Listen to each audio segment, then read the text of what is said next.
4 ફેરા ફરે ને એમાં 3 ફેરાની અંદર પુરુષ આગળ રહે અને ચોથા ફેરાની અંદર પત્ની આગળ રહે. પણ ઘણા ઘર મેં એવા જોયા છે કે ચોથા ફેરાની અંદર આગળ રહ્યા ને એ છે ખુદી આગળ ને આગળ જ રહે, એ પાછળ ક્યાંય રહેતા જ નથી. પણ 3 પુરુષ 3 ફેરા આગળ ફરે છે એનો મતલબ એ થાય છે કે તું ઈચ્છીશ હું એવો બનીશ, તારી દરેક જવાબદારીઓ છે એ હું નિભાવીશ, તારા જીવનના દરેક સુખ દુઃખ હશે એની અંદર હું સાથ આપીશ. આ 3 વચન કંઈક એવા છે. અને ચોથાની અંદર જ્યારે પત્ની આગળ આવે છે ત્યારે એવું કહે છે કે તમને કદાચ પ્રાણ લેવા માટે યમરાજ પણ આવે તો પહેલાં આડી હું ઊભી છું અને પછી તમને એને સ્પર્શ કરવો જોઈએ. એટલે દુનિયાની વિકટમાં વિકટ સ્થિતિ કેમ ન આવે, પણ હું તમારી સામે રહીશ, હું તમારી સાથે રહીશ ને હું તમારી આગળ રહીશ.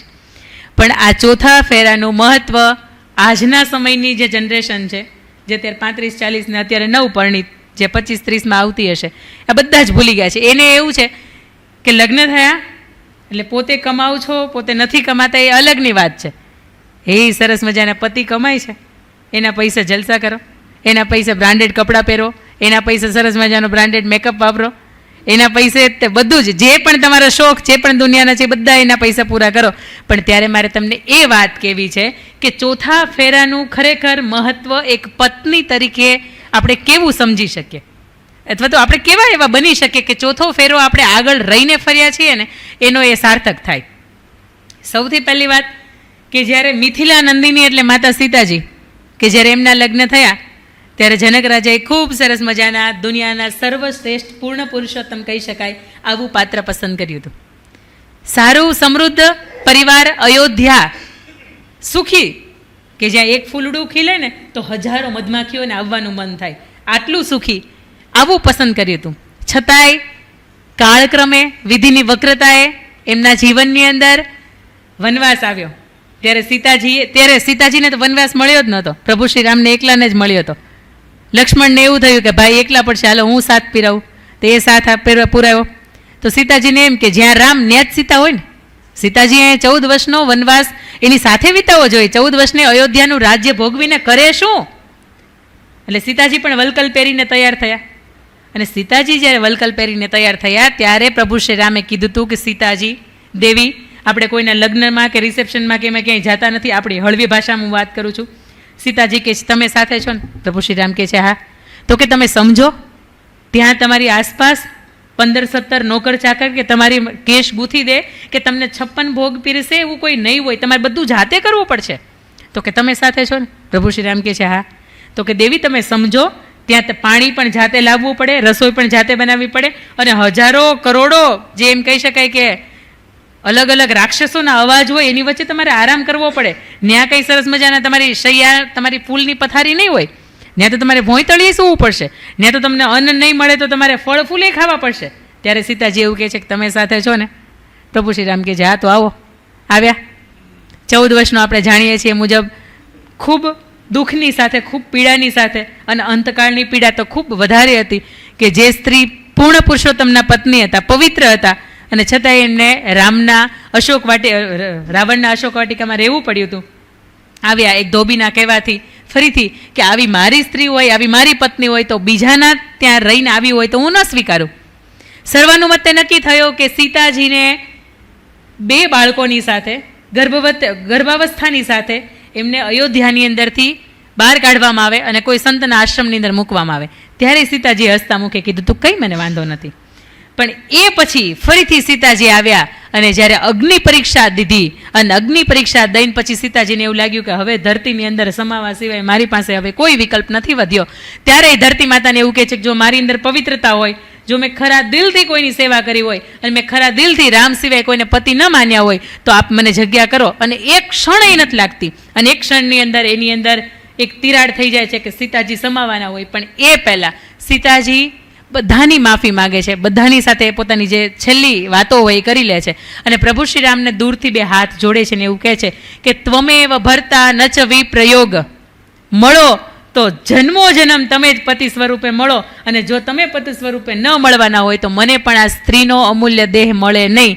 આ માતા સીતા કે જે ચોથા ફેરાની અંદર સ્ત્રી આગળ હોય અને કેવી હોય ને, આ એની વાત શીખવે છે આપણને. જીવનની અંદર સુખ દુઃખ, આ સુખ અને દુઃખ એ જીવનના એક એક સરસ મજાનો રથ છે ને, એના બંને પૈડા છે. ક્યારેક એક આગળ હોય તો ક્યારેક એક પાછળ હોય. અને સુખ હોય ને ત્યાં દુઃખે આવે, અને દુઃખ હોય ને એક ક્ષણિકનું હોય છે. ભગવાન શ્રી કૃષ્ણએ 700 શ્લોકની અંદર એક મહત્વનો શ્લોક અર્જુનને શીખવતા કહ્યું હતું કે પાર્થ, લખી રાખજે કે હસવાની ઘડી છે ને એ પણ ક્ષણિકની છે, અને રડવાની ઘડી છે ને એ પણ ક્ષણિકની છે. અને એના પછી સ્ત્રી પાત્ર એટલે બીજું દ્રૌપદી. એમના 5 પતિ, પહેલા તો એક હતી, એમાંથી પંચાળ દેશની હતી એટલે પાંચાળી થઈ, પછી 5 પાંડવોની પત્ની બની. એટલે એ પીડા કેટલી હતી એ સમજી શકાય. એક સ્ત્રી 5ની વચ્ચે વેચાય એ બહુ અઘરી વાત હતી. એ વેચાયા પછી પોતાના સક્ષમ, દિવ્ય કહી શકાય, આર્યપુત્ર કહી શકાય, ભગવાનના સંતાનો કહી શકાય, એવા પોતાના 5 પતિઓની સામે પોતાને માથું નીચું થયું, પોતે જુગારની અંદર હારી, પોતાના વસ્ત્રનું હરણ થયું, એ પણ પોતાના 5 પાંડવો જે હતા એની હાજરીની અંદર. પણ છતાંય આ સ્ત્રીને જ્યારે સર્વાનુમતે છેલ્લે 1 વર્ષ અજ્ઞાતવાસની સાથે ટોટલ 13 વર્ષનો વનવાસ મળ્યો હતો, ત્યારે પણ દ્રૌપદીએ એવું કીધું હતું, કંઈ વાંધો નહીં, ભલે અજ્ઞાતવાસની અંદર મારે કોઈકની દાસી બનવું પડશે, પણ હું તમારી સાથે વનવાસની અંદર આવું છું. અને આજની સીતા એવું કહે છે, આજની દ્રૌપદી એવું કહે છે કે આ તમે છો ને એટલે જ આ દુઃખ આવે છે. આ તમે ન હોત ને તો આ દુઃખે ન હોત. એ તારે મેં ઘણા બધા જોયા છે, મોજથી રહીશ, સરસ મજાના ઓબરોયની બધા મોલ જે છે તેની અંદર એ સવારથી સાંજ સુધી મેં કેટલી શોપિંગ કરવી હોય કરી આવે. પણ તમે હારે હોય ને એટલે જ બધી પીડા થાય છે. પણ આજની સીતાઓ ને આજની દ્રૌપદી, પણ આ દ્રૌપદીના સીતાની પાસે આપણને વાત સાંભળવા મળે છે. પછી રાજસ્થાનના ચિત્તોડ, મેવાડની આપણે વાત કરીએ, મહારાણા પ્રતાપ, જેની ઉપર આપણું માથું છે નતમસ્તક થઈ જાય. મહારાણા પ્રતાપ જ્યારે થાકીને હારીને આવતા હોય, કોઈ યુદ્ધમાંથી ફરીથી પાછા પોતાના મેવાડ તરફ આવતા હોય, ત્યારે એમના પત્ની અજબદે પવાર એવું કહેતા હોય કે રાણા, આ થાકી ગયા હોય તો 2 હાથની તલવાર મને આપી દો, આ ચેતક ઘોડો મને આપી દો, મારી અંદર પણ તાકાત છે કે આ મેવાડને હું ફરીથી બેઠું કરી શકું છું. પત્ની તરીકે જ્યારે આવો હોંકારો હોય, આવો જ્યારે સધિયારો હોય, આવો જ્યારે સહિયારો હોય, ત્યારે પુરુષને એમ થાય કે નહીં, મારે ઝૂમવું છે અને મારે ઝઝૂમવું છે. અને બીજો સુરતનો મારે તમને એક એવો કિસ્સો કહેવો છે કે એક દાંપત્ય જીવનના સેમ મારી જેમ 10-11 વર્ષ લગ્નના પૂર્ણ થયા હતા. એ પત્નીની પાસે ખૂબ ઘણી બધી ડિગ્રી હતી, ફાર્માસ્યુટિકલની ડિગ્રી હતી. ઘરે ના પડી કે લગ્ન જીવન પછી, લગ્ન થયા પછી તમારે જોબ નથી કરવાની. બેને કહ્યું કંઈ વાંધો નહીં, જોબ નથી કરવાની. પત્ની સરસ મજાનું પોતાનું દાંપત્ય જીવન જીવે, મા બાપને સાચવે, પોતાના સંતાનોને સાચવે, ઘરડા મા બાપ છે એની સરસ મજાની હસતામુખે સેવા કરે. બને છે એવું કે જ્યારે કોરોનાનો સમય આવે ત્યારે ભાઈને, એમના પતિને, એમના સસરાને, જેટલા પણ ઘરના બીજા 7-8 સદસ્યો હતા બધાને કોરોના થાય છે. મેડિકલની અંદર એટલો બધો ઘસારો લાગે છે, માંડ બધા જીવતા મરતા બચે છે. ધંધાની અંદર એટલી બધી મંદી આવે છે, પોતાની નોકરી હોય, ધંધો હોય એ છૂટી જાય છે કે જેના લીધે પોતાનું ઘરનું મકાન હોય એ વેચવું પડે. અને બીજું 15-17-18 લાખ રૂપિયાનું દેવું થઈ જતું હોય, માથે કરજ થઈ જતું હોય. અને મેડિક્લેમમાંથી માંડ પોતે મેડિકલની ઇમરજન્સીમાંથી પોતે બહાર આવે છે. એ પછી એ પત્ની એવું કહે છે કે જો તમારી પરવાનગી હોય, ઘરની પરવાનગી હોય તો તમે મને આર્થિક, હું તમને પગભર થઈ શકું છું, આર્થિક તમને મદદરૂપ થઈ શકું છું, પણ મને પરવાનગી આપવામાં આવે. અને ત્યારે એ ઘરની અંદરથી એને પરવાનગી મળે છે. એ સ્ત્રી સવારે 5 વાગે 4 વાગે ઉઠે ત્યારથી લઈને સાંજ સુધી પોતાના ચિત્રો બનાવે. કારણ કે ફાર્માસ્યુટિકલ એને માસ્ટર ડિગ્રી કરી હતી, એને તો 10-11 વર્ષ થઈ ગયા, એટલે ફરીથી એનું જે નોલેજ હતું એ તો ઝીરો થઈ ગયું હતું. એટલે પોતાને સરસ મજાનો એ ચિત્રનો શોખ હતો, એ ચિત્ર દોરે, વિદેશની એક્ઝિબિશનની જે ગેલેરી ભરાય એની અંદર મૂકે, વિદેશની અંદર પોતાના ચિત્રો વેચે. સવારથી સાંજ સુધીમાં 3 કે 4 અલગ અલગ પાળીની અંદર એ ટ્યુશન ક્લાસીસ ચલાવે. એથી વિશેષ કે એમણે એક કમ્યુનિટી ઊભી કરી, એક એમની એક એવી એપ ડિઝાઇન કરી કે તમારે મહેંદી મૂકવી હોય તો તમારે ઓર્ડર કરવાનો. એની અંદર એમની અંદર જે 250 બહેનો કામ કરતી હોય એ આ સ્ત્રીના કોન્ટેક્ટની અંદર. એ સ્ત્રી એવું કહે કે તમારે ત્યાં મહેંદી મૂકવા માટે જવાનું છે, એટલે એ પેલી જે બેન હોય એમના ઘરે જાય અને મહેંદી મૂકીને વહી આવે. એની અંદર કમિશન તરીકેનું પોતાનું કામ છે એ સ્વીકારે. 1 વર્ષના અંતે 11,89,000 રૂપિયાનો આ સ્ત્રી નફો કરે છે. અને એમાંથી પોતાના 18 લાખનું જે પોતાના પતિની માથે દેવું હતું એ 10 લાખનું દેવું ભરે છે. સાહેબ, આને એમ કહી શકાય કે તમે ચોથા ફેરે આગળ રહ્યા છો. નકર એક સ્ત્રી પોતાના પતિના દેવા ભરે, આવા બહુ જૂજ કિસ્સાઓ બન્યા છે. પણ સુરતની અંદર આ એક કિસ્સો બન્યો છે કે ઉડીને આપણે આંખે વળગે. એક દીકરી હોય ને એ તો પોતાના પપ્પાનું લેણું ભરે. એક પત્ની તરીકે જ્યારે તમે તમારા પતિનું લેણું ભરતા હોય ત્યારે ખરેખર ગર્વની વાત હોઈ શકે. અને બીજું, આજનો આ વિષય કદાચ મને આપની સમક્ષ સુખી દાંપત્ય જીવન મૂકવાનો એટલા માટે મન થયું કે મારી એક બંધન વાર્તા છે. જો આપણે કદાચ સાંભળી હોય અને ન સાંભળી હોય તો આપને સૌને આજનું આ શિક્ષક દિવસ છે, એટલે લેસન છે. એક શિક્ષક તરીકે મેં પણ મારા જીવનના 4 વર્ષ વિતાવ્યા છે, એટલે કહી શકાય કે બંધન વાર્તા મારા યુટ્યુબના માધ્યમથી આપ સાંભળજો. અને બંધન વાર્તાની અંદર એ જ લખી છે કે પુરુષ આખી જિંદગી એક પોતે પુરુષ છે ને પોતે કે એવી રીતે જ થાય, આવી રીતે પોતાનું જીવન જે જીવ્યો છે એમના પત્નીને બધામાં હાથ પાડવાની કે તને આ કલર નથી સારો લાગતો, ઓકે નહીં પહેરવાનો, તું અહીંયા જા છો મને નથી ગમતું, ઓકે નહીં જવાનું, તું આની સાથે બોલે છે મને નથી ગમતું, ઓકે નહીં બોલવાનું. અને જેમ પુરુષે કહ્યું છે એમ જ થતું હોય. પણ બને એવું કે સ્ત્રીની જ્યારે અંતકાળ આવે, સ્ત્રીને જ્યારે એક બ્લડ કેન્સરની બીમારીથી એક મૃત્યુની નજીક હોય અને ત્યારે એ સ્ત્રી પોતાના પુરુષને, પોતાના પતિને એક કાગળ આપે છે અને એવું કહે છે કે આખી જિંદગી તમારી સામે કે તમને મારે જે કહેવું છે હું કહી નથી શકી, પણ આ કાગળના માધ્યમથી, આ ચિઠ્ઠીના માધ્યમથી હું તમને કહેવા માગું છું કે હવે તમારું સેલ્ફ અપડેટ કરવાની છે. મોબાઈલ છે એ આપણે અપડેટ કરીએ છીએ સમયાંતરે. આપણા ઘરની અંદર તમે સમજી શકો આજથી 20 વર્ષ પહેલાં જે ગોળો હતો એ ગોળાનો શેપ હવે આપણે અપડેટ કરી નાખ્યો. આપણી ઘરે જે ફિલ્ટર હતા એની કરતાં અત્યારે આપણે અપડેટ કરી નાખ્યા. આપણે સૂતા હતા, આપણા ખાટલાની અંદર સૂતા હતા, અત્યારે સરસ મજાના આપણે રેક્ઝિનના મલમલ ગાદીના આપણે બેડ કરી નાખ્યા. આ બધાની અંદર આપણે અપડેટ કરીએ છીએ, પણ આપણું સેલ્ફ અપડેટ છે ને એ આપણે નથી કરી શકતા. અને તમારે હવે મારા ગયા પછી તમારે સેલ્ફ અપડેટ, તમારું વર્ઝન છે ને એ 2.0 વિકસાવવાનું છે. અને એના માટે તમારે શું કરવાનું છે ને આ બધી વાતો મેં આની અંદર લખી છે. અને એ સમયે એ સ્ત્રી પોતાના પતિની અંદર એના હાથની અંદર હાથ રાખે છે અને પોતાનું જે જીવન છે, પોતાનું દેહ છે એ છોડે છે. અને એ જ્યારે પત્ર ખોલે છે એની અંદર લખ્યું હોય કે તમને બીપી છે, તમારી સવાર બપોરની સાંજની ટીકડીઓ છે એ મેં આવી રીતે અલગ કરી છે. મારા ગયા પછી કદાચ બની શકે કે આ ટીકડીઓ અલગ કરનારું કોઈ ન હોય તો તમારે સવારમાં મોટી ગોળી અને સાંજે આ નાની ગોળી લેવાની છે ને એ ભૂલાય નહીં.